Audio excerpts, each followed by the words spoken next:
Like, hello subscribe, दोस्तों, and आपका press the स्वागत है bell मेरे icon खूबसूरत for channel new exam booster updates. Platform पर। जैसा कि आप सब लोग जानते हैं कि हम सब लोग एक एक ना एक दिन हर कुछ नया चीज़ कोशिश करने की करते हैं, यानी नई टॉपिक लाने की कोशिश करते हैं। इसी को ध्यान में रखते हुए हम सब लोग एक बार फिर से कुछ नया चीज़ लाए हैं जो कि सभी प्रतियोगी परीक्षाओं के लिए बहुत इंपॉर्टेंट है। चलिए दोस्तों, बात करते हैं कुछ प्रमुख खाने की और क्रॉप यानी सेशन की और कुछ क्रांतियाँ के बारे में। चलिए दोस्तों, देखते हैं कुछ प्रमुख खान। जैसे कि कर्नाटक के कोलार में किसके लिए प्रसिद्ध है, यानी कर्नाटक का कोलार किसके लिए प्रसिद्ध है, तो वह सोना के लिए प्रसिद्ध है। किसके लिए? सोना के लिए। वही बात करते हैं राजस्थान के ज्वार में किसके लिए प्रसिद्ध है, तो चांदी के लिए, चांदी की खान के लिए प्रसिद्ध है। यानी कर्नाटक के कोलार में यानी सोना के खान के लिए प्रसिद्ध है और राजस्थान के ज्वार में चांदी की खान के लिए प्रसिद्ध है। बात करते हैं मध्य प्रदेश में हीरे का सर्वाधिक भंडार और उत्पादन कहाँ पर हुआ है, तो पन्ना में। कहाँ पर? पन्ना। यानी पन्ना कहाँ पड़ता है? मध्य प्रदेश में। कहाँ पर? मध्य प्रदेश में। वही बात करते हैं कोहिनूर का हीरा तेलंगाना के गोलकुंडा खान से निकाला गया है। यानी जो कोहिनूर हीरा है तो कहाँ से निकाला गया है, तो तेलंगाना के गोलकुंडा खान से निकाला गया है, यानी कोहिनूर हीरा। बात करते हैं झारखंड की जादूगुड़ा का खान। यानी झारखंड में जो एक जादूगुड़ा जिला है वो किस खान के लिए प्रसिद्ध है, तो वो आपका यूरेनियम के लिए। किसके लिए? यूरेनियम के लिए। वही बात करते हैं केरल में मोनोजाइट यानी बालू किसके लिए प्रसिद्ध है, तो वो थोरियम के भंडार के लिए। किसके लिए? थोरियम के लिए। आंध्र प्रदेश में नेल्लोरा जिला, कौन सा जिला? आंध्र प्रदेश का नेल्लोरा जिला किसके लिए प्रसिद्ध है, तो अभ्रक के लिए। किसके लिए? अभ्रक के लिए। वही बात करते हैं कर्नाटक, कुछ जिले हैं जैसे कि कर्नाटक में बैलाडीला और छत्तीसगढ़ में मयूरभंज और क्यूझर यानी उड़ीसा का क्यूझर। यानी फिर से कर्नाटक का बैलाडीला और छत्तीसगढ़ का मयूरभंज और उड़ीसा का क्यूझर किसके लिए प्रसिद्ध है, तो लोहा के आयस के लिए प्रसिद्ध है। किसके लिए? लोहा का आयस के लिए। दोस्तों आपको बता दें ये टॉपिक खत्म हुआ, दूसरा टॉपिक स्टार्ट किया जा रहा है जैसे कि क्रॉप सेशन। बात करेंगे क्रॉप सेशन की, तो भारत में कृषि फसल चक्र वर्ष जुलाई से जून तक माना गया है। यानी अगर किसी ने पूछ लिया कि भारत में कृषि फसल चक्र है उसका वर्ष क्या है, तो उसका वर्ष जो है जुलाई से जून तक माना गया है। यानी जुलाई से जून तक माना गया है। बात करते हैं कि ये तीन प्रकार के होते हैं। कितने प्रकार के? 3 प्रकार के होते हैं। पहला आपकी रबी की फसलें, दूसरा आपकी खरीफ की फसलें और तीसरी जायद की फसलें। तो बात करेंगे यहाँ पे रबी की फसलें के लिए, तो रबी की फसलें में बुआई कब की जाती है और कटाई कब की जाती है। तो बात करते हैं अगर बुआई की, तो ये अक्टूबर से नवंबर तक की जाती है। कब से कब तक? अक्टूबर से नवंबर तक बुआई की जाती है। और कटाई की बात करते हैं तो ये आपके अप्रैल से मई में कटाई की जाती है। तो ये जो है पूरा टोटल जो है 4 मंथ का ये सेशन होता है, यानी 4 मंथ का ये पूरा चक्र होता है। एग्जाम्पल देखते हैं कि कौन कौन सा फसल है, कौन कौन से फसल हैं। तो गेहूँ, जौ, आलू, चना, मैसूर, अलसी, मटर और सरसों। दोस्तों आपको बता दें कि ये कैसे आपको याद होगा, किस ट्रिक से याद होगा। तो दोस्तों आपको बता दें कि जब भी रबी की फसलें याद करें तो जितनी भी फसल है, एक फसल आप याद कर लीजिए, जितनी भी फसल है उसको इमेजिन करिए कि जब गेहूँ बोया है तो उसके साथ में क्या बोया जाता होगा। जैसे कि जौ है, उस टाइम जौ बोया जाता है, और उस टाइम आलू भी बोया जाता है, चना के साथ मटर भी बोया जाता है, और एक हो गया अरहर भी बोया जाता है। चलिए दोस्तों बात करते हैं खरीफ की फसलें।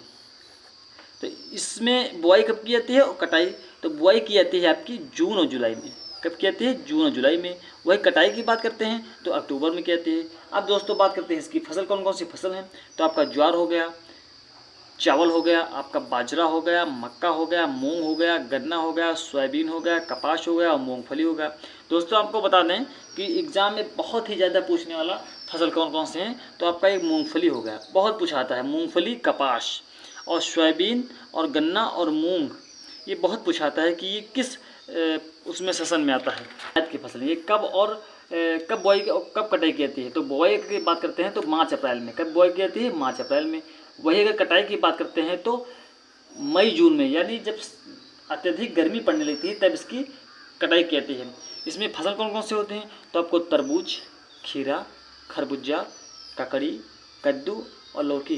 दोस्तों आपको बता दें कि अगर आपको जायद की फसल को याद करना हो तो सबसे ज़बरदस्त ट्रिक ये है कि जितने भी फसलें खोखला हो यानी पोल हो तो वो सभी किस में आते हैं? आपका जायद फसल में आते हैं। जितनी भी खोखला हों वो सारी फसल आपकी जायद में आएंगी। बात करते हैं कुछ नकदी फसलें, यानी इसमें आपको नगद कैश मिलता है। जैसे कि गन्ना, इसमें कैश क्या होता है? तुरंत मिल जाता है। रबड़ को भी रखा गया है नकदी कैश में, जूट को रखा गया है, कपास को रखा गया है और मेंथा को भी रखा गया है। वही बात करते हैं अब कुछ कृषि क्रांति के बारे में, जो कि कृषि के प्रति कुछ जो क्रांतियाँ हुई थी उसके बारे में आज बात करेंगे।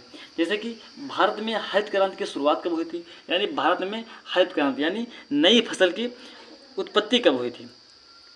तो आपका 1966 से 67 में। कब हुई थी? 1966 से 67 में। और इसके जनक कौन है, यानी उत्पत्ति के जनक कौन है? तो उस उत्पत्ति के जनक कौन कौन से हैं? कौन है? तो MS स्वामीनाथन। कौन है? MS स्वामीनाथन। अगर भारत की बात करते हैं, वही अगर विश्व की बात करते हैं तो नॉर्मन बोरलॉग। कौन से हैं? नॉर्मन बोरलॉग, जो कि ये 1970 में शांति का नोबेल पुरस्कार मिला था। कौन सा? शांति का नोबेल पुरस्कार मिला था। किसको? नॉर्मन बोरलॉग को। अगर बात करेंगे भारत की तब तो MS स्वामीनाथन होंगे, लेकिन अगर विश्व की बात करेंगे तो नॉर्मन बोरलॉग होंगे। बात करते हैं हरित क्रांति की सबसे पहले फसल कौन से यूज किए गए थे। दोस्तों बता दें, बहुत ही एग्जाम में पूछा जाता है कि हरित क्रांति की सबसे पहली फसल कौन थी, तो वो आपका गेहूं था और उसके बाद चावल था। अगर गेहूं की बात करें तो फर्स्ट स्थान पे उत्पादन है आपका यूपी।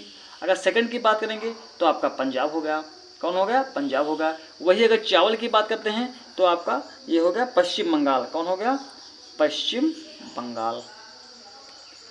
चलिए दोस्तों बात करते हैं और आयात की अगर बात करते हैं कि गेहूं आया कहाँ से, तो गेहूं जो है आया मैक्सिको से।